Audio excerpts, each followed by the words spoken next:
bite a kneecap off, and we're going to stand up, and then it's going to take 2 more shots to knock us down. And on the way up, we're going to take your other kneecap, and we're going to get up, and then it's going to take 3 shots to get us down. And when we do, we're going to take another hunk out of you.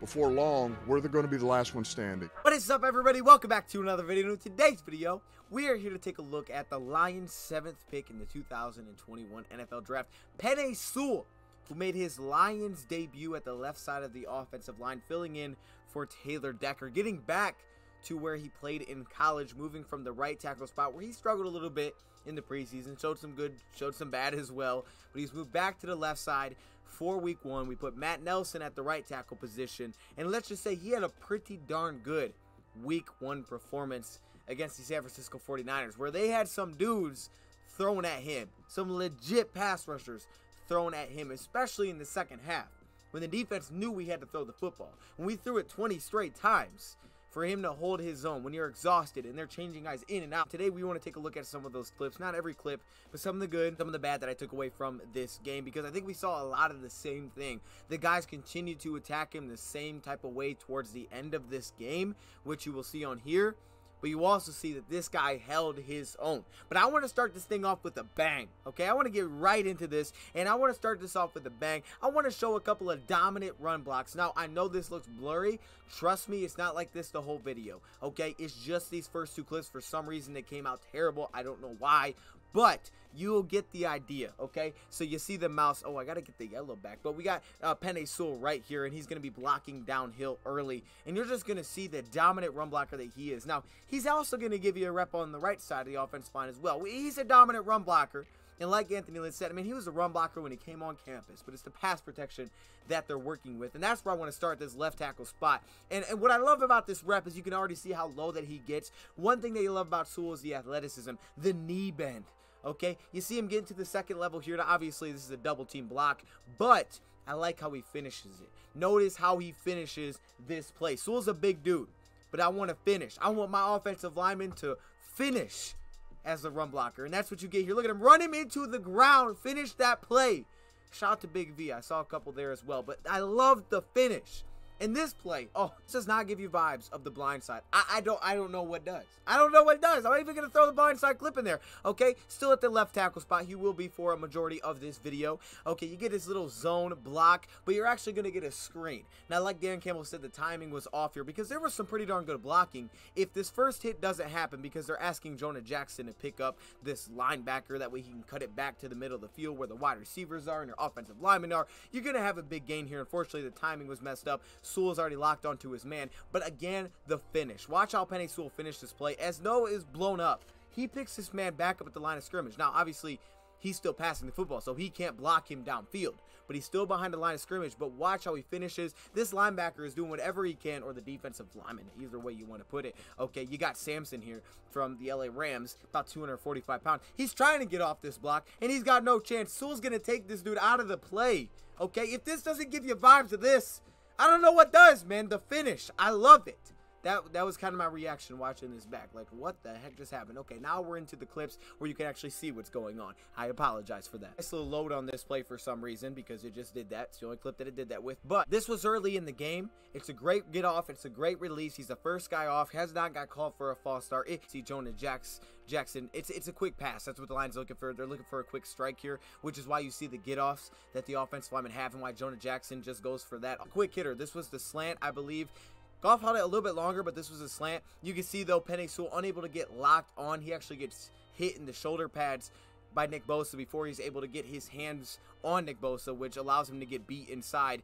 But you do like the recovery to reposition his right hand inside on Nick Bosa, and ultimately he brings him to the ground. Now, Bosa does get a little bit of Goff's legs there at the end. You got to watch out for that, especially for flags. You do like the recovery, but he was beat inside early. However, it's early, and you'll see the adjustment. Again, look how fast he's off the ball. This is where they attacked him a ton, and that was with the bull rush. And a lot of the bull rush, from what I can take away, is about this hand placement, man. You got to get inside, and this time Sewell's able to get his right hand inside. You can see he's working with him to reposition, and that's really what it's about. They were trying to bowl this guy back to the pocket. They had some success, but they didn't have a ton of success there. And that's how they continue to attack him. And I think the reason being is because as we go through this, Sewell's an athletic offensive lineman. Now, you can throw some little tricks at him, and you can get him off. You'll see with the spin later. But he's very athletic. If you try to simply beat him around the edge, it's tough to do that.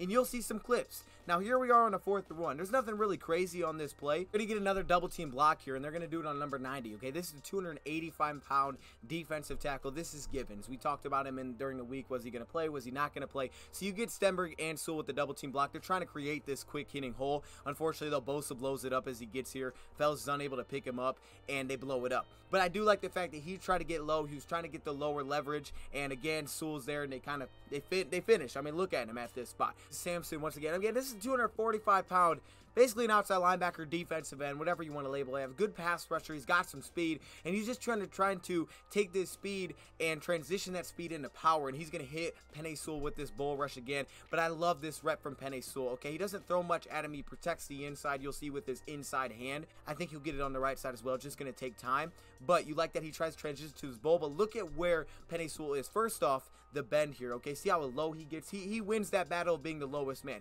This is a big dude getting low versus a 245-pound, basically outside linebacker. This dude weighs 85 more pounds, but gets lower, gets the hands inside, and he stops that bull rush in his tracks. There's nothing there. You can see at that point, he's trying to okay, maybe I'll go around him. Nothing. Sewell gets the hand placement locked right in. No movement whatsoever, and that guy's stuck. The dude's not going to overpower him, so he's got to get that speed to transition into power, and he's got to get those hands off from Penei Sewell. But it's a great rep by Sewell there. See this more as the game goes on, picking up stunts. This one's not as, I don't think this one's as great as you'll see later, but they do throw a stunt. Bosa attacks inside, and then you can see Sewell's on top of it, picking it up with his left hand. Getting a nice little stunt here, and Sewell does a good job recognizing. You see, of course, like all offensive linemen, you're supposed to stick your hands out to feel it. Well, he sticks his hand out there. He gets a hit on the linebacker or defensive lineman that's coming his way when Bosa attacks inside. It's a really nice job between the two. Better rep later on. But again, just stonewalls him. Just put the smaller guy in the inside to try to come around and hit Sewell with some speed,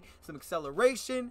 Nothing. It's just the blocking to the second level. He did have a missed block on a screen to the second level that was kind of out here, but there is athleticism, and this is the upside that we know Sewell has to get to the second level, help us on these linebackers to kind of spring some of these runs to the second level. It's fantastic how many runs we have where no one was touched. I just can't recall seeing that.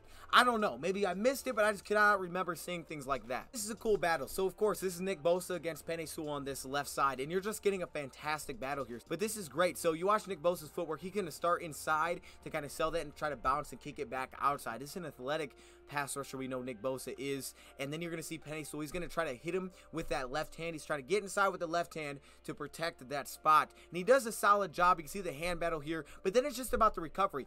Sewell is an athlete around the edge. We know this. We've seen the college film, but the dude is super athletic around the edge, and he does a great job in plays like this. Look at the recovery with the hand battles to stay in front of him and stop Nick Bosa, who's trying to just work around the edge. Lions did their little things like this to help out Penei Sewell. You can see here they have Cabinda on his side, and they would put the tight end over there, which would kind of slow down the rush a little bit, so he'd have to line up a little bit wider. Some situations they would have him, chip block, so that would kind of force Bosa inside, and it would help out Penei Sewell a little bit. So they did throw some help to Sewell in that way this time. You can see the chip block doesn't really do anything there, but it does kind of limit where Nick Bosa can go. It's harder for him to attack around the edge with the chip block there, because if he does try to attack around the edge, Cabinda is going to smack him. And we saw that with a few guys. St. Brown laid some dudes out. I think he laid Nick Bosa out doing that. So it does help Sewell that that's on his side, and the Lions gave him that support. It's a good rep. You saw earlier him get beat inside. That's something that we've seen issues with. This time he's kind of forced inside. You can see how he's then jabs back inside because of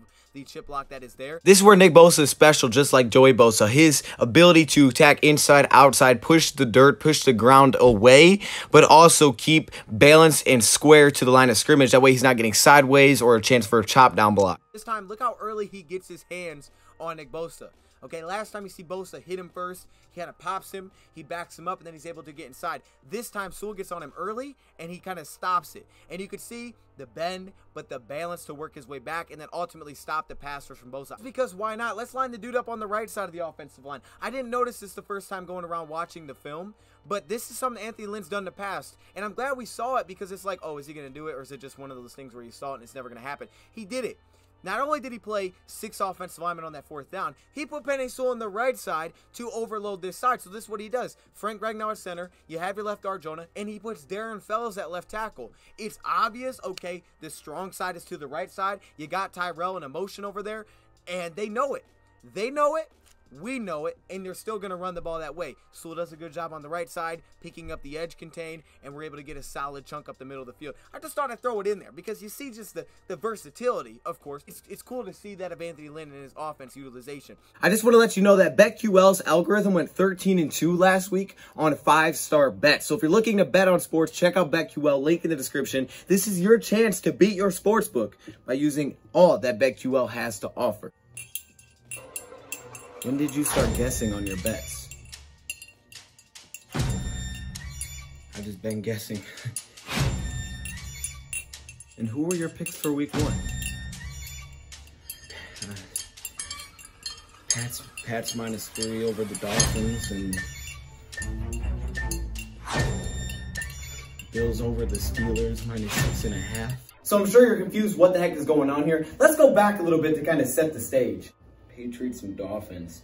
I kind of like the Patriots logo. I feel like that's underrated. Patriots all the way. Don't be this guy. Download BetQL to make smart bets. BetQL's best bet computer scans 350,000 unique bets per year to give you recommendations on all games, on all major sports. Take the Saints. Michael Thomas, he's going to carry that team. He's going to kill it. Trust me on this one. Bro, Thomas ain't playing week 1. Get up-to-date injury and lineup changes. That way things like this don't happen. I just put the money on them because of him. Solely because of him. Allegra, who should I take? Oh, it's Alexa. Alexa is not plugged in. It covers spreads, over-unders, prop player bets, and all the tools that you need to do your own research. Plus, you can see who the pros are backing. Keep up with real-time line movement with your bets. Background knowledge on team summaries, how they've done against the spread. You can look at scenarios, home, away, on grass. Head to try.betql.co/dose of Dion to get started. Use promo code DOD for 25% off. I felt hopeless. So hopeless. Now download BetQL. Wait, down. Now this is one of those instances where Penei Sewell gets beat. And I think when you watch it, it may have been just not getting enough reps and practicing this much. I don't know how much he did this back at Oregon just from looking at it. I know it's blurry again, I'm sorry. At left tackle here, the offense is trying to set up basically a counter to the left side of the field. And it looks good. If this play doesn't get blown up and Sewell's able to protect long enough so the handoff gets off, you're probably looking at a big play here. It's unfortunate it worked. I love it. It's something to learn from for a guy like Penei Sewell, but this could have been a big play. And you could see every offensive lineman works to the second level, and then you got a few that stay. Big V who stays, and you got Jonah Jackson who stays. And they're kind of just cutting off the edge, that way he can work around. And they also have to sell the counter, right? So they sell the counter, they start left, and then they break back right to seal off the edge. Well, notice how all the other offensive linemen, I know it's hard to see, but their selling is just kind of jabbing their left foot forward and then turning right. Sewell, on the other hand, I think goes a little overboard with the sell, and he steps his entire right foot forward, and at that point, he can't recover back to pick up Nick Bosa. You can see right here, bam. See how he steps his entire right foot forward, and he can't get back into a spot where he can pick up Nick Bosa before he's able to get by him, and that blows up the play. We would have had something. I love it. I'm loving what I'm seeing out of Anthony Lynn's run blocking scheme, but how fast he is off the snap here. So you do like that. Jonah Jackson is also going to help him out. Again, he's going to sell the outside. He's going to hit him with that counter move back inside. Bosa's very quick with this. It's tough, and you can see he's kind of already got his footwork to the left, protecting the edge, and then he's got to try to get himself repositioned to protect this inside pass rush. This time he's able to get his hand on Bosa, his right hand inside. He's got a really strong grip. And credit to Jonah Jackson for coming out and helping. He repositioned himself where he gets himself standing sideways. He gets himself balanced with Bosa, and credit to Jonah Jackson coming over and, you know, kind of giving him a little push there, and he's ultimately brought to the ground. Was square with the line of scrimmage, and then Jonah Jackson, who had no one with him, was able to come over and help. He's able to give himself square right now.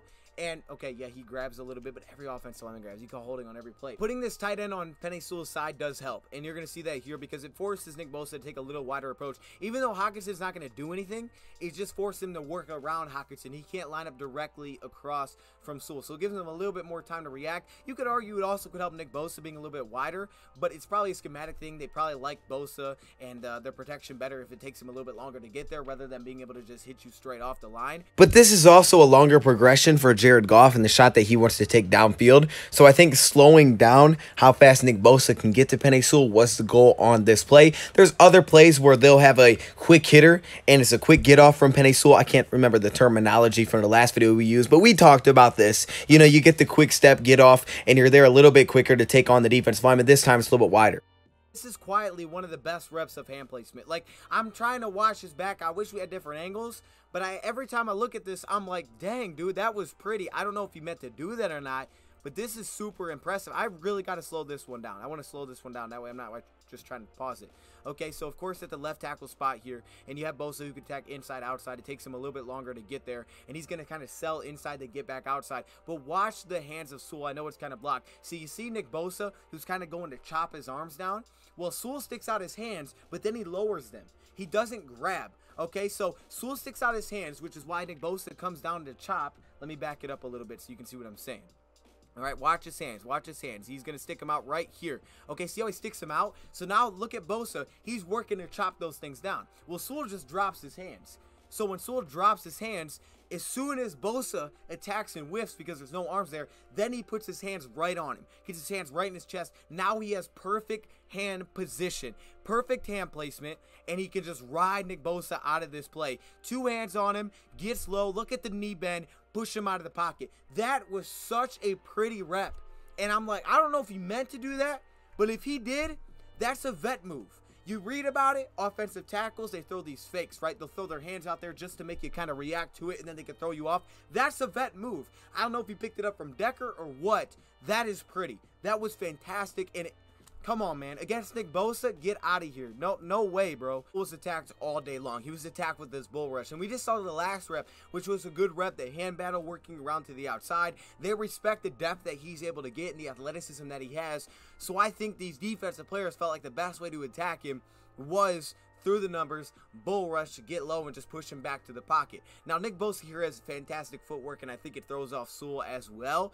But this is the play that Dan Campbell actually brought up after the game where Sewell got bull rushed, and he did a few times. He did a few times in this game, and I'm assuming that's where Sewell's going to continue to just put a lot of work and emphasis on, and that's what they're going to work with him at, because guys seem to respect the other parts of his game, and that's getting around to the edge, okay? But attacking inside his body is where guys have found some success. This is really nice by Bosa. Fakes outside, then gets back inside, and you can see right now he's already got Sewell leaning towards the inside, and then the athleticism to just jump back outside and put it right in his chest. He's a little late with his hands, so he gets right inside of him. This whole rep is set up early by Bosa to set up Penei Sewell that way he can get inside his body, and he gets so tight with Penei Sewell here that he's unable to break the contact at his wrist or have him leaning. He's completely square with him, and he's so tight at this point, and he's got good leverage. This is just a really bad spot to be in for Sewell. This is the one where technically Sewell gave up a sack, and yes, he does get bull rush back to the pocket, but it's also Jonah Jackson who is completely beat clean, and it doesn't allow Goff to step up in the pocket. Because right here, if Goff can step up in the pocket,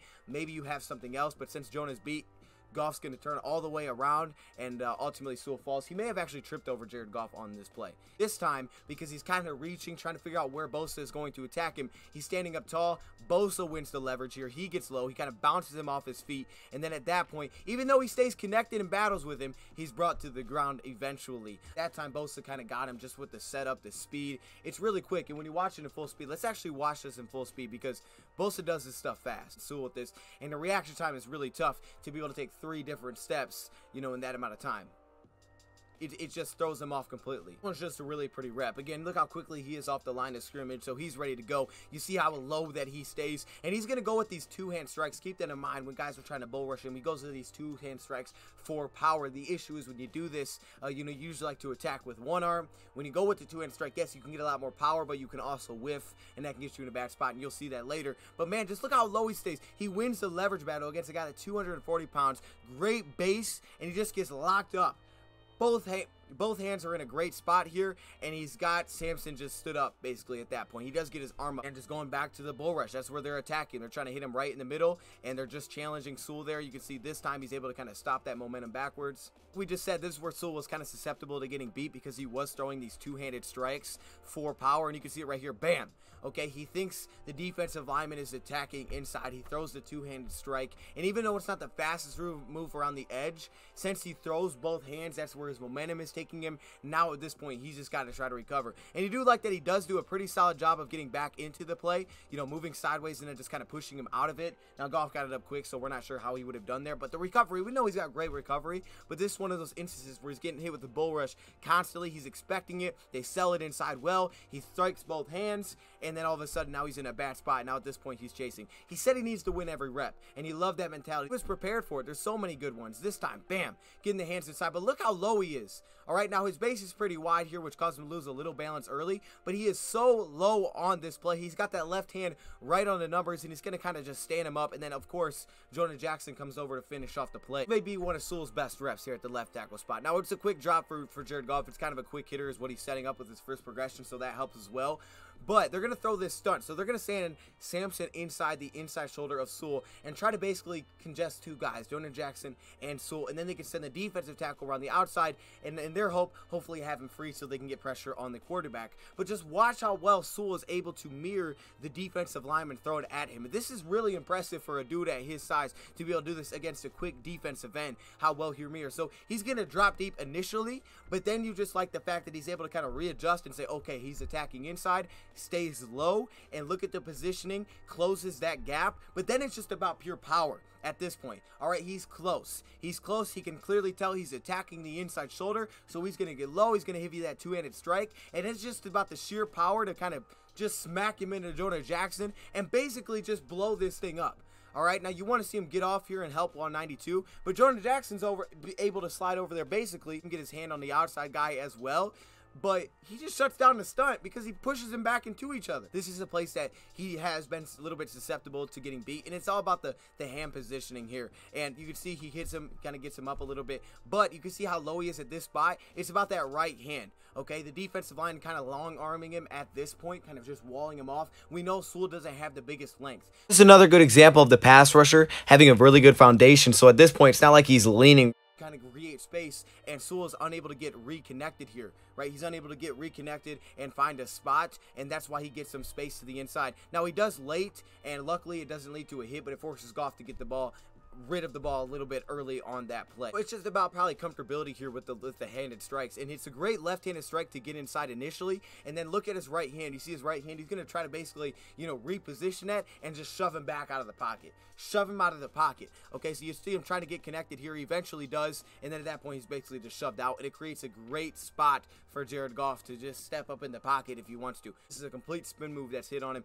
You know, the NFL's a different level. Fakes outside, then hits him with the spin move. Sewell again goes for that two-handed strike, tries to get lashed on the inside, but the spin move kind of throws him off. Then at that point, again, it's just about recovery because he's beat. Now it's about trying to recover, but look at how he's able to get himself back in a spot with his two hands on him where he can push him out of the pocket, where if Goff wanted to step up there, even though the ball is already out, if he wants to step on the pocket, he probably could have. Now, I love the goal line work, and man, our offensive lineman can run block. You're going to get Jonah Jackson who pulls out, and number 95 is going to recognize that, and he's going to try to attack that gap and that little opening, because a lot of times you can do that. If you're quick enough through that hole, you can attack where the pulling guard has left, and you can blow up this play. So that's what he's going to attempt to do. Takes a little angle here, and then it's about Sewell being able to slide over and pick him up and not allow him to get through that hole and close that gap really quickly. And that's what he does. Watch how fast Sewell closes this gap. First off, look how low he is. It's all about lowest man wins at this point. He's the lowest offensive lineman right now. Lowest man wins, gets super low here, and then he's just going to drive him out of play, gets connected, and he's just going to finish. I love it. Look at the finish. And open up a gap for the running back. That's pretty. He's going to attack around the edge first, but you just see the great movement. And this, look how low. Look at the base, okay? How low he's able to stay around depth. So there's no way that he's able to work around the edge. So then he's just going to try to go right to this bull rush move. And then, of course, just because of how low Sewell is, great base, he gets his left hand inside. Jonah's there to clean it up and push him off the left hand. It was just a little off here. Faking inside, getting him back outside. But you do like how when he turns his body, he's able to get right back to his chest. That way he doesn't draw a flag. And at that point, he can kind of just run him out of the pocket if he wants to. No, this clip is blurry, but it's an impressive clip, and that's why I want to show it. You have Nick Bosa on his side. They're going to try to throw this stunt at him once again. Bosa attacking inside. And they have defensive linemen from the entire other side of the field attacking around, and when they do that, Sewell's not going to see that pass rusher. He'll see the defensive tackle slide over. He can see that out of his vision. He may even be able to feel him with his opposite hand. But having a defensive lineman slide from one side of the field to the other all the way around, it's going to be tough for Sewell to see that, and he could be completely just occupied with Nick Bosa here, and you would think that this would lean towards a clean rush. But this is just the awareness of Penei Sewell. I mean, this is fantastic. I love it. First off, great get off. You can see Bosa from the jump is attacking inside. Look at the repositioning by Sewell to hop over, and then bam, get low. Watch, get low, shove him out of the play. But then it's about picking up this stunt. You did your job. You passed him off to the inside. Can you pick this up? Look how quickly he recognizes, okay, he's attacking inside. This is a stunt. I've seen this a few times. I know what this is. Pushes him inside, and then bam, watch the recovery. Got it. Pick up the defensive lineman working all the way around the field, left hand inside, picks up the stunt. One of the best reps. I know it's blurry, but it's still something that's worth noting. Here's an interesting rep. Nick Bosa does a fantastic job when attacking of not losing his center of gravity and leaning so you can get a chop down block. So Sewell doesn't have that ability here because of how square Nick Bosa is able to stay. You can see he gets his right hand inside here to protect the inside pass rush. And actually he gets some pushback early. You'll see it right there. But I think because of the defensive lineman in the inside getting beat, now Sewell's on his back foot. He's leaning. He's losing balance. And this kind of turns into a long arm. See how Bosa sticks his right arm out and now Sewell can't reach Bosa? As you can see, Bosa is not leaning one way or another. So there's no chance for a chop down here for Sewell. So at this point, he's trying to reposition back onto the body of Bosa. And he does. He gets his right hand inside. You can see he kind of stands up. Nick Bosa, he gets off of him late. But he stood back up, and that was a great job. Just a pure power, repositioning, and also balance to be the lowest man on this play. Penei Sewell's debut, not every clip from it, but some of the ones that stood out, definitely some good, a lot of good. PFF loved him. I think they graded him as the highest offensive tackle for a rookie for this week. There was also some bad as well, but he's comfortable at that spot. You can tell it's going to take some time to transition to the right spot, but he'll get it. He's an athlete. The run blocking's fantastic. You love all those things. Pass protection is just a place where he's going to have to pick it up, and it takes time as a tackle because there's so much new that you see. You know, for him, he didn't go against top competition. Think about a guy like Wirfs. He's coming out of Iowa playing in the Big Ten. There's some top pass rushers in there that he's facing. For a guy like Sewell, he's not really facing those guys at Oregon. So this is new to him. A lot of these spin moves, things that he's seeing for the first time, it's different. Bosa's on another level. So the fact that he's able to come in after practicing all offseason to play right tackle and switch back to left tackle where he hadn't played since college and hold his own, that's ridiculously impressive. That's fantastic. One of the best pass rushers in football. That is fantastic. We see the athleticism, you see the run blocking, and the pass protection was pretty solid as well. A lot of good there from Penei Sewell in his first game. A lot to learn, a lot to work on. I think the bull rush is where guys want to attack him, but it also just kind of shows you the respect that they have for him and his ability to get depth and work around the edge. So I loved it. That was Penei Sewell's debut. Just a shout out to b.godly. The link is in the description. Use promo code DOD for 25% off. Let me know your thoughts in the comments below. Thank you for watching. Hopefully you enjoyed the video. I'm excited for Penei Sewell. I really am. And I'm out.